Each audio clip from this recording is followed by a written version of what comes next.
I think good afternoon, everyone. So I think we can start this session. The subject of this session is evolution. So it's my pleasure to introduce Themis Matsoukas from Pennsylvania State University. And the title of Matsoukas' talk is Thermodynamics and the Evolution of Stochastic Populations. So please, Matsoukas. Thank you. I hope everyone can see my screen. Yes. Thank you. It's a pleasure to be here. This is an excellent forum. I'm glad to be among people who feel that thermodynamics has such a great value outside its the physical world. It's undeniable that there is enormous appeal in using thermodynamics outside physics. As scientists, and I'm a chemical engineer, we know how to take thermodynamics, apply it to a box of molecules, and then calculate phase transitions, for example. But perhaps instead of molecules, we're dealing with people or species, animals, or cells. And perhaps instead of phases, we're dealing with social groups or clusters. And instead of phase transitions, we're dealing with the dominance of one group over another and the extinction of another group. And it feels almost very intuitive to attempt to apply thermodynamics from the physical world to problems like this that have little apparent connection to physics. What gives us the right to do that? What gives us the right to take a theory extremely successful in the field of physical sciences and transplant it to a world for which it was never meant to be?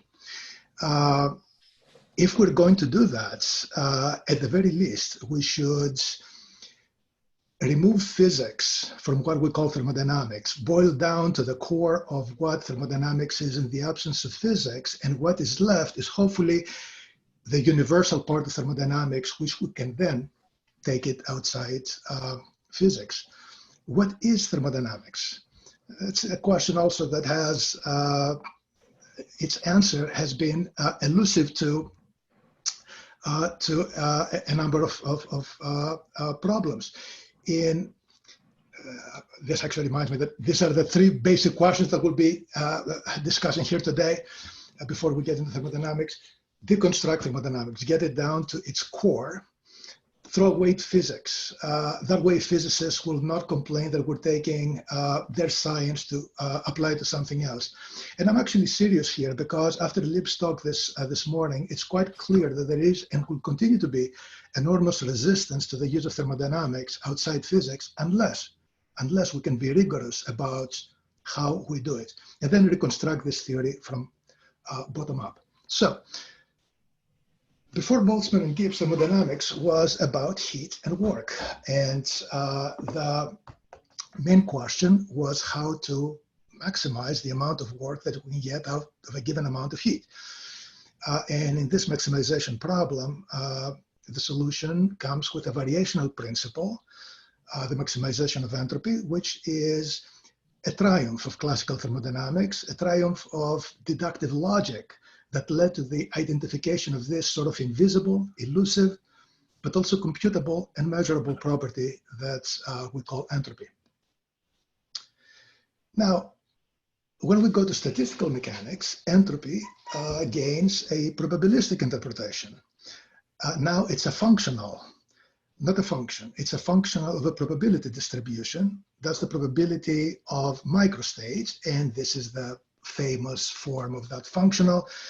And statistical thermodynamics now says that of all the possible probability distributions that we could have, the one that describes the equilibrium state of matter is the distribution that maximizes that entropy.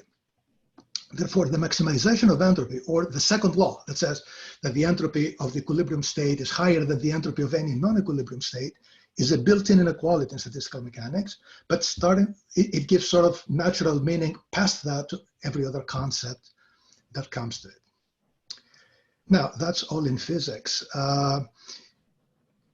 In the way it works, just to give you an example, and I apologize, this talk is going to be a little more technical perhaps, although we'll try to not dwell on the mathematical details. But in the canonical ensemble, we're dealing with a collection of particles. Their mean energy is fixed, as well as the volume and the number of particles in that volume. And then out of all probability distributions that we could have, that means out of all probability distributions that are normalized to 1 and their mean energy is whatever has been specified, we determine the equilibrium distribution by maximizing the entropy functional. When we do that, we come up with Boltzmann's distribution.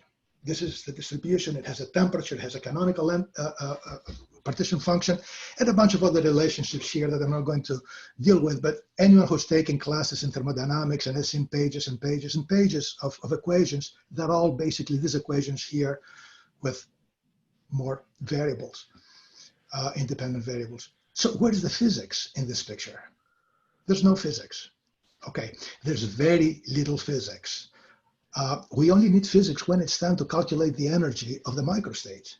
Then we'll go to the physicist, and if we have classical particles, we'll ask for Newton's laws, or if we have quantum particles, we'll ask for the laws of quantum mechanics or how to calculate energy. And if physics comes with new physics in the next century, we'll ask the physicists to tell us how to calculate that energy. But once we have that, this formalism that calculates an equilibrium distribution through the maximization of the functional has no direct link to material particles. Now, Shannon in 48 came up with the same functional, with arguments that had absolutely nothing to do with physics, using concepts on information content and uncertainty content of a probability distribution. And as it turns out, the canonical distribution in statistical mechanics is the distribution with the maximum uncertainty among all distributions that have a fixed mean. James, about 10 years later, took this further and said, let's look at statistical mechanics a different way. The problem is to calculate the probability of microstate. There's a billion distributions we could use. That indeterminacy is resolved by maximizing entropy. So he saw the maximization of entropy, in other words, picking the distribution that is less committal to details not supported by the data, as such as measured by Shannon's uncertainty functional, as the principle that is even broader than statistical mechanics. And in the 60 plus years since James, entropy has escaped the world of physics, and we will encounter in neural networks, in socioeconomics, in financial markets. But it's not enough to open the door and let the cat out. We have to have a map that tells us what are the rules of operating in this new landscape for which entropy, or more broadly thermodynamics, was not designed for. So the rest of my talk is actually trying to formulate a rigorous formalism of thermodynamics that, number one, makes no mention of physics. Number two, it reproduces all the mathematical relationships in physics. And number three, connects to physics when we make the appropriate connections. So the basic idea is this. Let's take a generic probability distribution. There's a random variable here. Imagine really there is a bucket that has all the possible values of this random variable, and we pick a sample of n values. And we look at the distribution of what we have just collected here. This distribution is a guess of what's in the buckets. And in fact, for any particular sequence of numbers that we can have, we can calculate the probability to get it. This is the multinomial probability distribution. We can write it in log form like this, and it's quite interesting that when you take its log, what shows up here on the right-hand side is what many would recognize as relative entropy, or this is the Kullback-Leibler divergence between distribution P, which is the distribution that we collect in the sample, and distribution Q, which is the distribution in the bucket. And when we calculate which distribution in the sample is most probable, obviously it's the one that's in the bucket. When we sample out of a bucket, the most probable outcome, especially when we collect a large number of samples, is to find what's in the bucket. Now let's modify this process a little bit. And as we collect the sample, we will accept it now Not every time we get it out, that would be a random sample, but we'll accept it based on some functional that we just call W here, so that this functional now depends on what we've picked on the entire sequence of numbers. And if this number is large, we have a higher probability to accept this sample, and if this number is small, a lower probability to accept it. We can work out again the new probability. In log space, it looks like this. It only has a little W down here, which is nothing but the derivative of the big W. And when we calculate the most probable distribution that we obtain out of this process, it's not what's in the bucket. And it's not what's in the bucket because we do not always accept what comes out of the bucket. It's what's in the bucket times this little W. But if I choose this little W, algebraically, I can do it very easily. I can make it so that any distribution I want can materialize as the most probable distribution. So what does this mean? In this abstract experiment of sampling out of a bucket, this sampling process alone produces an ensemble of distributions. These are all the possible distributions they could have when I pick things out. And along with those distributions, there's a probability to those distributions. So you can imagine there is a phase space where the element is not a variable, but a probability distribution. And now we assign probabilities to individual probability distributions. One of them is the most probable distribution. I can use a bias so that I can choose any distribution in that domain to come up as the most probable distribution. And when the sample is very large, it's only the maximum that matters. All the other distributions have negligible probabilities. Okay, so now we go to the last part that makes this thermodynamics. I will choose the exponential distribution as the distribution from which I sample. I will spare you the mathematical details, but again, this is the probability of a sample of n numbers coming out of that distribution. We maximize it to find what's the maximum, which probability has the maximum, is the most probable distribution, and it's the Boltzmann distribution. Well, it's the Boltzmann distribution with a little w in front of it, which in fact also appears in thermodynamics. And along with it, we have all the other relationships that came in thermodynamics. We have a canonical partition function here in this denominator. We have a microcanonical partition function. And there is a basic inequality here.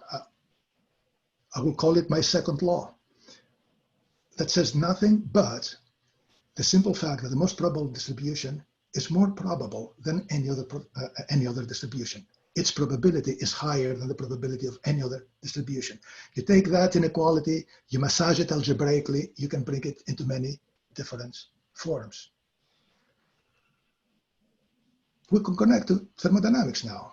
Take that x in the exponential function to be energy, then beta becomes temperature, then w that appears in front of the Boltzmann distribution is the number of microstates that we have in that energy, really entropy, and so on and so forth. So there is a one-to-one correspondence between thermodynamics and physics through a construction that makes no use of physics to come up with it. All thermodynamics, therefore, is recovered. So here's where we are. Any distribution, any probability distribution can be viewed as the most probable distribution in this sort of abstract experiment of picking out of a bucket. And if the distribution is defined from 0 to infinity, which is the domain of the exponential distribution, then it obeys thermodynamics. What makes it obey thermodynamics is that W, which we'll come back to it because we still have to attach some physical significance to it. But I use now the term generalized thermodynamics to refer to this probabilistic calculus of the most probable distribution that produces all the relationships of thermodynamics and identifies the most probable distribution as a distribution that maximizes an important functional. No, I'm on. Now, where do probability distributions show up? That stochastic processes obey thermodynamics if we figure exactly how to do that. And when we say evolution, at least in my example here, by evolution, I mean the transformation of a population through a series of events. For example, the example that you see here is actually binary aggregation. Take a group of, in this picture, 6 people, and then put 2 of them together to make a group of 2. Then that group may grow to become a group of 3, or another 2 people make a new group. And this process can stochastically move in the phase space of possibilities. This is an example of a stochastic reaction where members of the population react among themselves to create new things, new clusters, new groups, new social groups, perhaps new species. The ensemble here is every distribution that can be obtained in a given number of steps. So if I give this population 1, 2, 3 steps, then these are the possible results that I can have. This is my ensemble. When I sample from that ensemble, I don't sample by picking up an element. I sample by following a trajectory. If I was doing a Monte Carlo simulation, that's what I would do. I would start from the initial state, apply transition probabilities, and I would come down here. And the relative probability of each one of those points will be determined by transition probabilities, and that, in effect, defines the bias W that showed up. What is the probability of any particular distribution in a given ensemble? This is the multinomial distribution that we had before, modified by this bias. You can write it in this form. It's e raised to the entropy plus the log of that bias. If you make the bias 1, in other words, you pick uniformly, the probability is directly proportional to e to the entropy. So we maximize this distribution, and the result is the Boltzmann distribution. So the key to unlocking the thermodynamics of a stochastic process is really connecting the transition probabilities to the bias that selects the elements of these distributions. I wish I had more time to talk about examples, but I believe my time is almost up. So I would like to conclude with, yes, thermodynamics is universal. It's a universal language. It's a universal language of the most probable distribution in an ensemble of distributions. It applies to any generic probability distribution, and in the context of stochastic processes, it applies to the various possible distributions that one can get based on the transition probability. We've just begun to decipher its grammar. It's not as simple as looking at stochastic process and applying thermodynamics. It's quite more complex than that, but I believe we have now the tools to address this problem. I will leave you with this last slide here, which is a little plug for a conference that's coming up next year on entropy, and a special issue on generalized thermodynamics that discusses topics like this. I'm inviting interested authors to submit papers. The deadline is early this fall. So I will stop here, and if you have any questions, I will be happy to discuss them. Okay, thank you, Professor Themis Matsoukas. Thank you for your interesting talk, and we are ready for discussion. I see in the chat a question. Peter Van, would you like to ask a question? Maybe those are too many. Just the first. Yes, the first. Do the non-extensive entropies appear in your generalized ensemble approach? No, no. Non-extensive entropies are mathematical exercises. They do not show up. No. But they have Pareto equilibrium. Do you have Pareto equilibrium? I have not looked at this. I have not looked at this particular problem. But what I can tell you is that when you have a statistical, a probabilistic problem where by increasing the number of trials you converge to the distribution, that's an extensivity that is built into entropy. However, I will need to look into more detail in what you're asking. Okay, thank you. I have a question. Can I ask a quick question? First, Paul Calabel. Yeah. So I've been playing around with this a lot and went back to Jane's and that 1957 paper that you cited. And it's have you looked at applying this to moments of probability distributions and using those moments in order to generate your target probability distributions? I reverse engineered, in my talk that I'm giving on Wednesday, I reverse engineered the log normal distribution and showed how it fits into this. And then from the log normal distribution showed how the equation of state for an ideal gas is actually log normally distributed in energy. So you can play around with the math a lot with this. And I just didn't know if you'd looked at where James had in his paper, which I've got right here. Yes, yes. I'm familiar with what you're asking. So in the maximum entropy principle of James, what we know about the system, we codify it in a series of moments, and then we maximize entropy under those constraints. Yep. Where I differ is I only use two constraints, the constraint that normalizes the distribution and the constraint that normalizes the first moment, but then I use that W, that bias.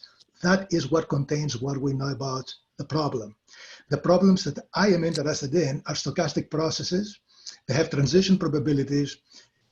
It's impossible to translate them into moment constraints, but you can translate them into a W. I have solved some examples that I could demonstrate this, but I did not have the time to present them in this talk. Okay, because like with the log normal, that's a solution to a stochastic differential equation that represents a Markov chain Monte Carlo.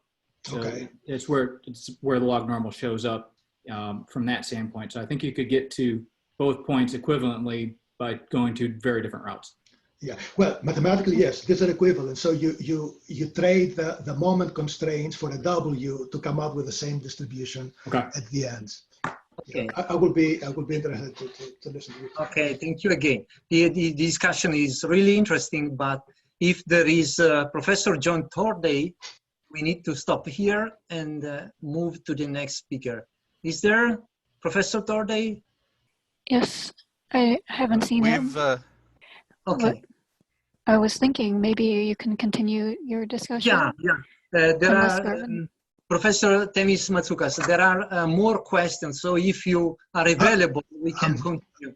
Okay. Yes, I'm more than happy to continue. Yes. Okay, good. So, for example, I see in the chat that Basim Haddad. Basim? Yes, I had a question. Themi, if I can ask you, there seems to be a tenuous relationship between the Clausius entropy and the Boltzmann entropy. And basically, to me, the Boltzmann entropy really depends on the number of artificial ways that one subdivides the volume of the phase space. And not many physicists actually, they relate the two entropies pretty much interchangeably, except for the work of Feynman and Shannon. They never actually attach the Boltzmann constant to get physical units to go from one entropy to the other. And I just wanted, when you did your connections between the thermodynamics and the statistical mechanics part, how do you reconcile that for general systems?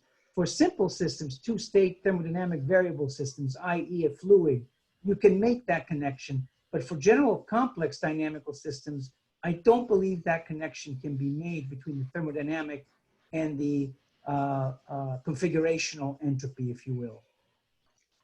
First of all, I will not speak about molecular systems in particular, because I like to think of thermodynamics outside those, and then perhaps understanding thermodynamics outside physics, we can go back to physics and say why it actually works with physical systems.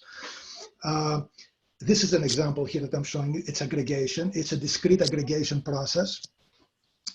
People in population balances have been working with this for more than 100 years. And you can write a continuous distribution, a distribution of sizes in the system. So we can have it as discrete and make it this larger and larger. This is an example with 6 individuals, but we can make it with 60 billion individuals.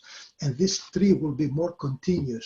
In that limit, the discreteness is irrelevant, and we end up with a continuous representation of entropy. Now, the Clausius entropy, which is the dq over t, first of all, on the units, the k is an accident of history. Yes. Temperature should not have units of Kelvin. Temperature should have units of energy, and entropy should not have units. It should be unitless. So we fixed, we went from calories to joule in heat, but we never fixed temperature in that respect. To me, there is something about discreteness as being at the heart of thermodynamics. You almost need to appeal to discreteness to come up with thermodynamics, even though it works in the continuous limits. In everything, in Gibbs's view, again, we count microstates, and there's always some funny constant that comes in front of that integral. But when you take its logarithm, everything that grows in proportion to n makes that constant, whatever it is, disappear. I mean, in statistical mechanics, it's Planck's constant that gives units to the microstates. Right. But it's irrelevant for most problems. If the problem is calculate delta S, we don't care what that number is. If the question is what is absolute entropy, then that becomes a question, but absolute is never quite well defined or meaningful. So in my view, all those entropies eventually come together, although at some point we have to use different words for different things. For example, the Clausius entropy is a function. The Boltzmann entropy is a functional. The Clausius function is the value of that functional at its maximum. Yes. That functional has value at all other points, but only the maximum is the Clausius entropy. So, and then we talk about Boltzmann entropy and Gibbs entropy, and we're never quite sure what exactly we mean with all of those things. At some point, we need some cleanup of our terminology. But I'm not sure if I'm answering your question. I'm kind of No, that's going off the tangents that's exactly how I was thinking about it. Yes, I agree. Excuse me. Sorry, I see John Torde is here now. Okay. Sorry for the confusion. Thank you, Professor Themis Matsoukas. Thank you for your talk and your discussion.